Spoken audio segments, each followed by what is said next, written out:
Hey everyone, this is Adam Elenbaas from Nightlight Astrology, and today we are going to talk about why it is so important that Venus has moved into Taurus and Mars into Aries. These changes of sign mean significant changes of dignity for two planets that have ruled a number of major events recently.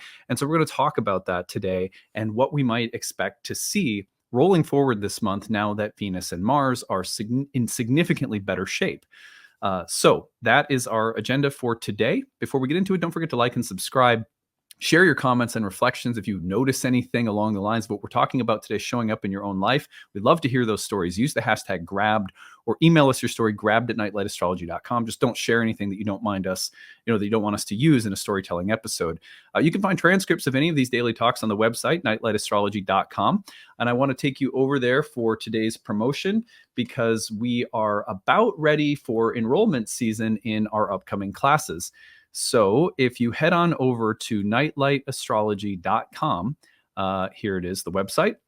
Go to the shop page if you want to check out any of the recent webinars. We did a series on the outer planets and love. Live talks coming up on May 16th. I'm doing a talk on Neptune and Aries called When the Ocean Turns Red. And we're going to be looking at what the significations of Neptune and Aries are going to be like when Neptune changes signs in a year. It's a good time to look at it because Neptune's culminating in the 29th degree of Pisces right now. It will turn retrograde, so we've still got about a year. But this is going to be a really nice time to look forward at that outer planetary shift. We're going to be doing that for Uranus and Gemini in July on the 18th. And then we're looking at the 12th house and the healing potential of that place in your birth chart on June 13th. So some good talks coming up. And then I want to point you over to the courses tab. First year course, second year course, and horary astrology begin in June. I'm going to be doing a separate kind of promo for the horary course in case you're not familiar with that later this month. But if you go to the first year course page, first year course in ancient Hellenistic astrology, we call the course Ancient Astrology for the Modern Mystic. It is a one-year immersion into ancient Hellenistic astrology with a synthesis that includes a lot of modern archetypal psychology and astrology. So you can learn more about it on the course page. At the end of today's talk, after the content is over, you'll also see that I've tagged on a video where I go in depth explaining what the course includes and what it's all about. At the bottom of this page, you can find the early bird payments available until May 15th. That saves you significantly on the cost of the course, whether it's the installment plan, that 12-month tuition installment plan, that's at an early bird rate, or the full course fee saves you a little bit extra. And then tuition assistance. If you are someone who would really like to take the course, but you are working within a fixed budget, you're a single parent, you're only working part-time, you're in between jobs, whatever the case may be, we make tuition assistance available for people who really have a sincere desire to study astrology with us at Nightlight, but need a little help to do so. So please do take advantage of that. That's available all the way up until the start of course for people who are experiencing a little bit of financial constraint. We think that astrology should be available for all people who really want to study because it's a spiritual science. And that's something that ancient astrologers emphasize too. Don't let money be an impediment for people who have a desire to learn. So we try to honor that in offering some flexible pricing. So that is our promotional material for the day. Now what we're going to do is turn our attention to this very important shift of Mars and Venus. Now, I'm going to be saying some big kind of general things today, and they will, it's sort of like there's not just one specific meaning that something like this has, because what we're really talking about are dignity changes.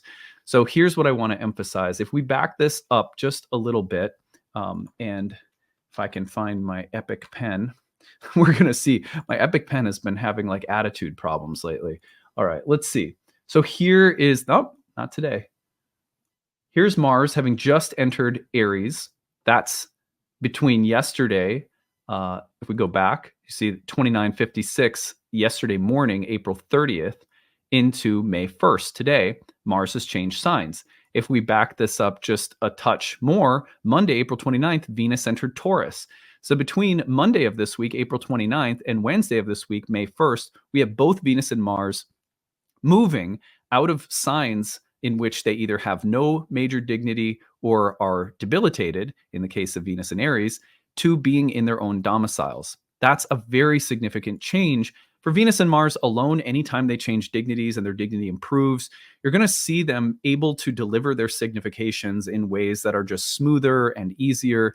That means something different depending on your chart and where that whole sign house is located. But even just in a mundane sense, having them in their own powers means that they're able to just be themselves and they're less inhibited. And the way that planets get inhibited is when they have to be in the sign of someone else. So, if I'm at your house, I kind of have to act and behave according to the code and kind of the code and mode of your space, your vibes. And for the sake of like Venus or Mars, if Venus is in Aries, where it's the hot like red sign of the ram, fire sign of Mars, well, Venus has to sort of take on those qualities. And because Venus is not naturally at home in the place of Mars, those houses are opposite to one another. Venus's signs are opposite to Mars's signs and vice versa. Ancient astrologers said that Venus was in her exile in that place. It doesn't mean that it's bad. It doesn't mean that Venus in Aries is bad. It just means that Venus has to behave in a way that's a little bit more Mars-like, and that can compromise some of the significations of Venus.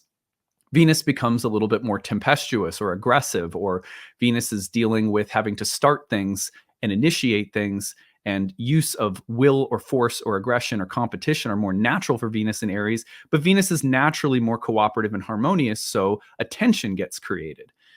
And that's natural for all of the planets. They all have signs in which if you place them in that sign, it is their opposite sign. So take Saturn from Capricorn, put it into Cancer, and so forth. And you get a sign of like withholding and a planet that's more stoic in Saturn, and you put it in Cancer where it's more emotionally sort of effusive, and that's a tricky place for Saturn. None of these are bad. They just involve like core archetypal tensions that we have to be really mindful of, because those tensions will be present in the environment, in the psychic environment. Now, when it comes to these two planets, it's really important that we're paying attention to these dignity changes. Why it's a big deal that they're changing signs and dignities has to do with everything that's happened over the course of the last month. So let's take a look at that now. Number one on the list of why Mars and Venus changing signs is a big deal is that both planets are in their own domiciles after being in each other's powers. What do we mean by that? Okay, well, again, we just talked about Venus and Aries. Venus has been in the sign of Mars. And let's go back in time just a little bit here. So Venus entered Aries. If we go back just a touch, remember Venus was in Pisces previous, and around April 5th, right before the solar eclipse in Aries, as a Mercury retrograde got started in Aries, with the North Node in Aries and an exalted sun in Aries, Venus left her exaltation in the watery feminine sign of Pisces and entered Aries, where all of a sudden she's beholden to Mars. Okay, so the fact that Venus is in Taurus now, a fixed earth sign in which she naturally abides, is of great significance, because just in a general way, Venus doesn't have to carry that Marsy tension any longer. And you're going to see that plays out in the environment, where places in which you're trying to be both harmonious and maybe assertive, that tension is just starting to dissolve a little bit. And you're starting to see more of a flow, more stabilization, more ease, easier time creating harmony, easier time implementing things, and so forth. So just all things Venus get a little bit more stable and earthy, and there's less of that kind of hot, intense Mars energy that Venus is having to compromise and work with. That's nice. I mean, the place of Venus and Aries got some stuff done, but there's tension. There's a sort of like, it can almost feel like irritating to try to get things done and be harmonious while you're doing. There's just an edginess, and that serves a purpose. But it's also, like, frankly, it's nice to have Venus back in Taurus. So that's reason number one. And also, remember, Mars, let's go back now with Mars. Mars, ever since going all the way back to about March 23rd, has been in the sign of Pisces. Now, in that sign, Mars only has it has a little bit of triplicity rulership, depending on it, but triplicity rulerships are really not as appropriate in mundane forecasting, because they flip by night and day. So you have a little bit of triplicity rulership with Mars. There's a bound that Mars has toward the end of Pisces that it's had some rulership in. But otherwise, the main thing that we should note is that Mars has been in the exaltation of Venus. And Venus has been debilitated in Aries in the domicile of Mars. So they've had a kind of mutual reception by debility. And that's not to say that Mars is not traditionally debilitated in Pisces. It's just a way of saying that when Mars is in a great power of Venus in Pisces, and Venus is debilitated in a power of Mars. I've heard this this like analogy used before. It's like two drunk people walking each other home from the bar. But all of that is just to say that when you see Mars get back into Aries, it's the same thing for Mars. Mars has less sort of, at worst, like wishy-washy emotional territory to navigate in Pisces. It had to work its way through Saturn in a double-bodied water sign. A lot of complicated, confusing, kind of needier and messier, more chaotic emotional spaces. Now, maybe there's been a great deal of maturity, emotional maturity, that we've gained by going through some of those waters of Pisces, Mars going through them. But at the same time, it's nice to have Mars in a place now where Mars is like, I can be assertive, I can be strong, I can act, I can move, and there's no impediments in terms of kind of like the romantic, emotional, changeable space of Pisces. Mars went through combination with Neptune in that sign, which means that also like our desires and our yearnings and our longings and a lot of passion, but also the Neptunian space can make Mars a little like fanatical or unrealistic or ungrounded, or Mars might have been Mars may have been required to sacrifice on behalf of something that has been like someone else's need or something larger than itself. And this is Mars having its own tension in the exaltation of Venus and being co-present with Saturn and Neptune and all of these stuff. So you can see the point is that you put Mars in Aries now, where it's co-present with the north node of the moon, and you're off to the races. Mars has a clear lane, it can accelerate.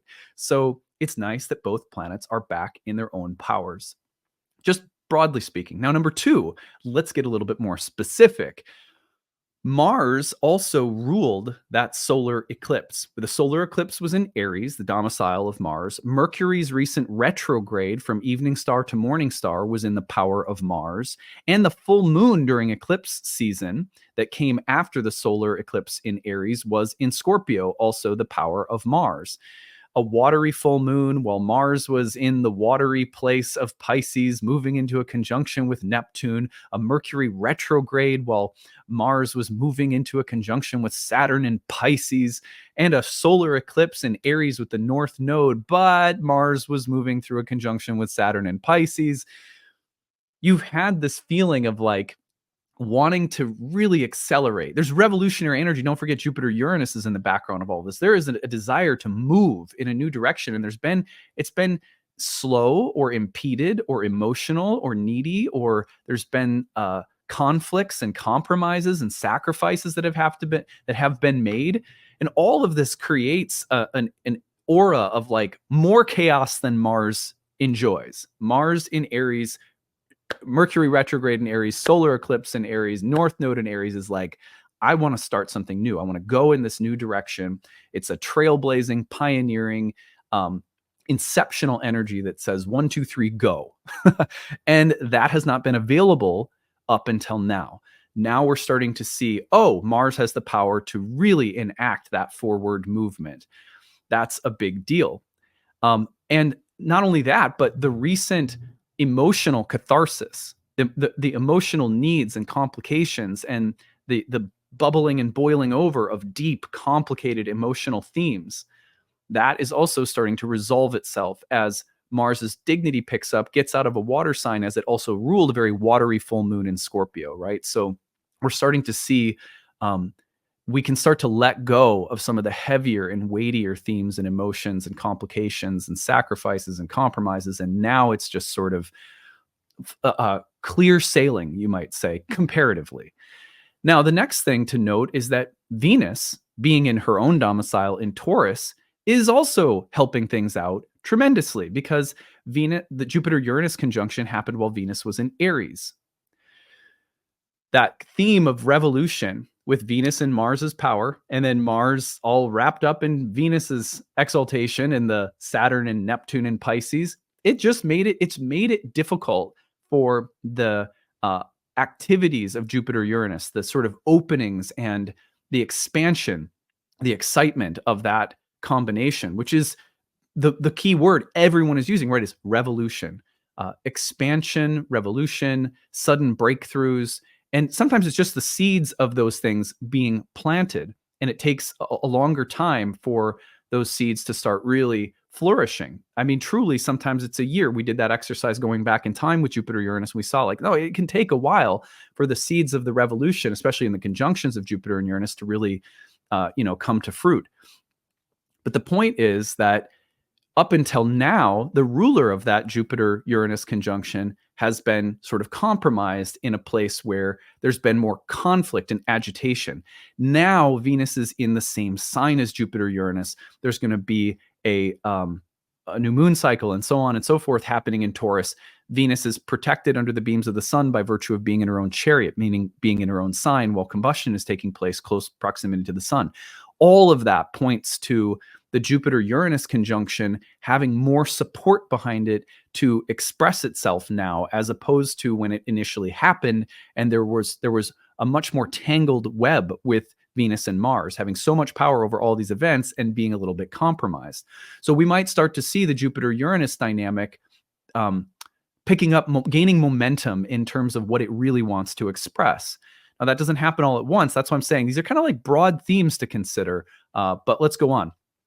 Number 4 is that Mars and the North Node together now are also going to greatly amplify the power of what the solar eclipse wanted to accomplish. The solar eclipse in Aries has this feeling of I'm going in my own direction.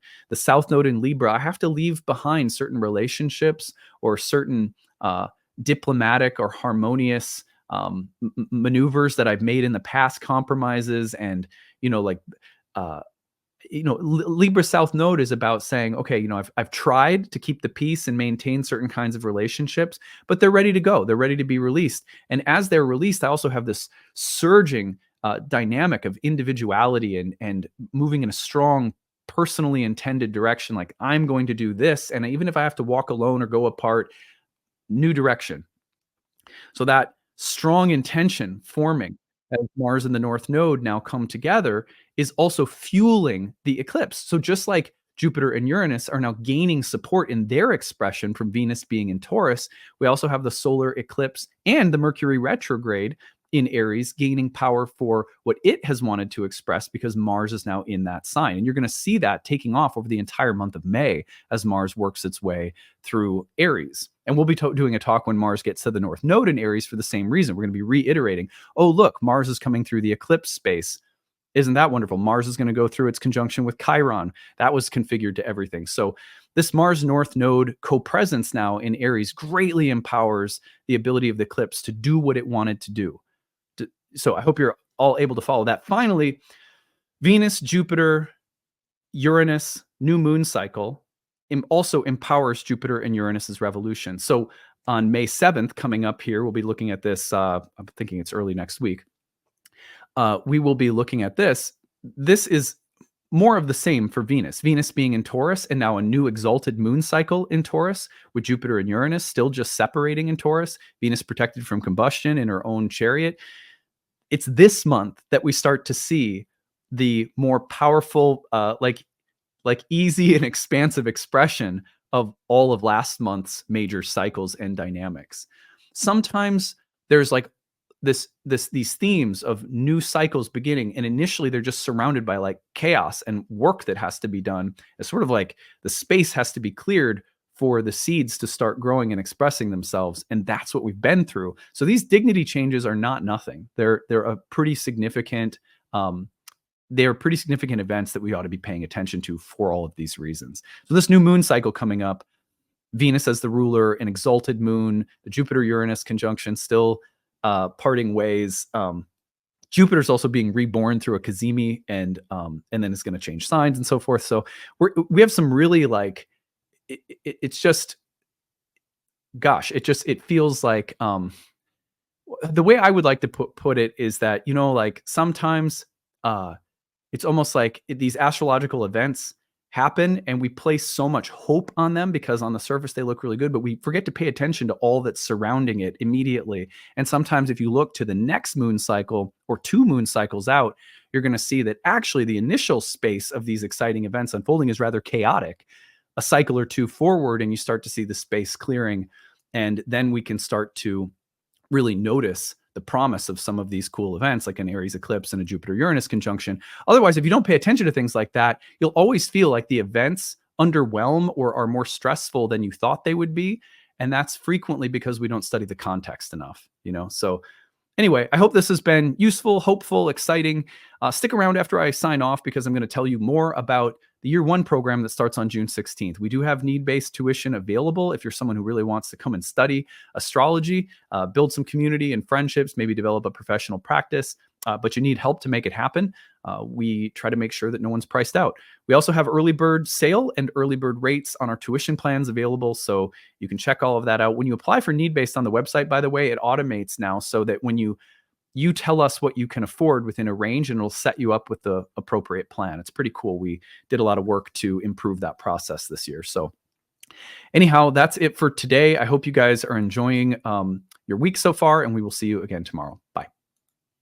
Hey everyone, thanks for sticking around. I'm going to tell you a little bit about our upcoming program, Ancient Astrology for the Modern Mystic, my year one course in ancient Hellenistic astrology that begins on June 16th. If you'd like to learn more about it, of course, you can always do some digging and looking at the course page on your own. I'll take you over there right now and walk you through it. But if you want to, you can go over yourself and look. Nightlightastrology.com is the website. Click on the courses tab and go to the first year course. This is the one that begins on June 16th, the perfect place to start for people who would like to learn more about natal astrology from the Hellenistic point of view.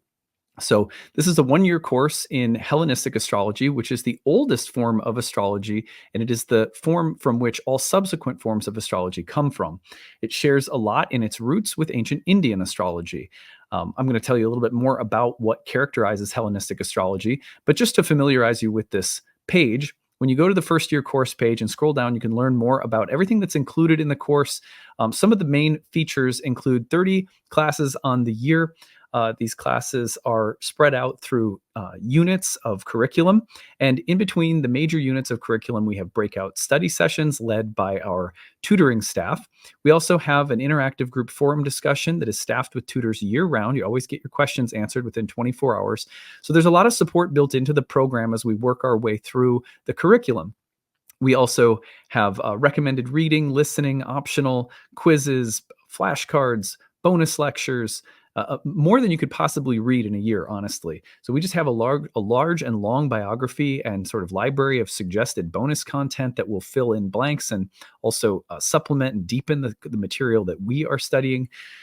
You get lifetime access to all the recordings. If you cannot attend the webinars live, they meet on the weekends, but if you can't attend them live, then you are welcome to follow along with the recordings, which are made available to you on the class website.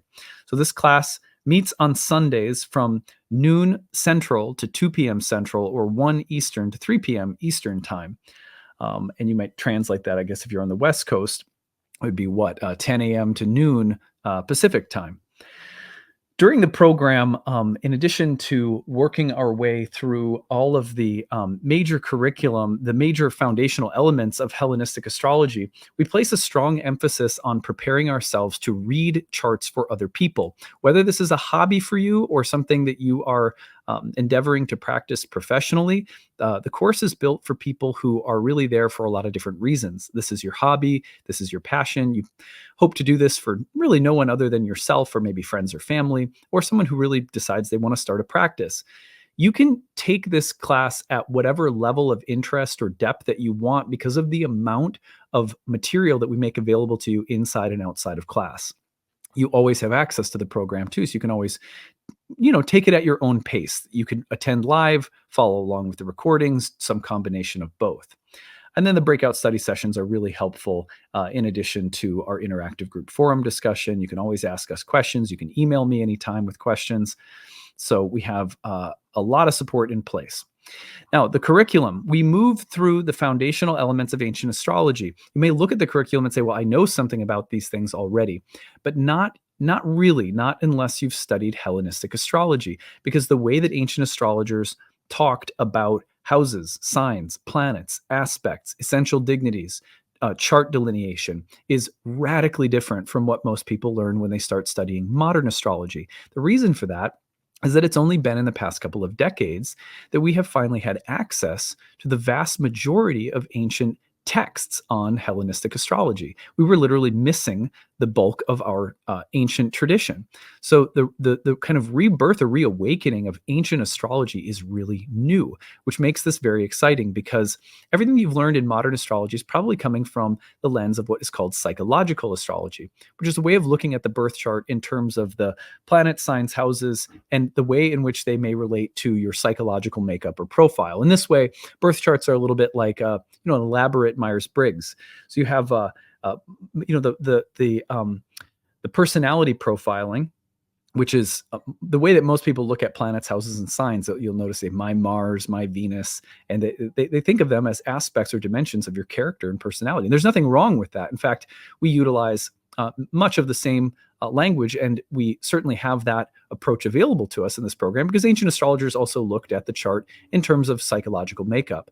However, one of the main distinctions between modern astrology and ancient astrology is the emphasis that ancient astrologers placed on prediction. They looked at the chart in terms of a field of karma that defines the native or the individual's fate or destiny. And so we look at houses, signs, planets, aspects as a way of understanding what patterns, themes, and topics are going to be most prevalent and at what times, because they also had a very elaborate system of timing techniques. The year one program is all about learning to read the birth chart and understanding the ancient Hermetic sort of Platonic Pythagorean philosophy that was behind the establishment of all of the doctrines and teachings of astrology itself. So it's really about understanding where everything comes from. It's the why behind everything that greatly empowers people when they're learning astrology. It is not nearly the same when you just study lists of adjectives and descriptions for houses, signs, planets, aspects. We want to understand why. Why do we do these things at all? Where did it all come from? And when you understand that, then you have something like a skeleton key by means of which you can access your own creativity, your own intuition, rather than being told, just play these notes in this order and it will sound good. You're learning to improvise. Which, could anyone ever want to play? Why would you want to play an instrument if someone told you, well, here's how to play this, play this, play that, and you never learned how to play something of your own, or you never learned how to use the scales in ways that were magical and, pertain to your own genie, your own genius. So when we study ancient astrology, one of the main things we're doing is we're taking people beyond anything that they think they've learned about houses, signs, planets, aspects, and we're teaching them where it all came from. And once you have that, then you're really cooking with fire. You have a magical, intuitive capacity that is very rare and precious in astrology. So anyway, we move through a lot of different elements, but not in the way that you've ever learned them before. And that's a really important distinction.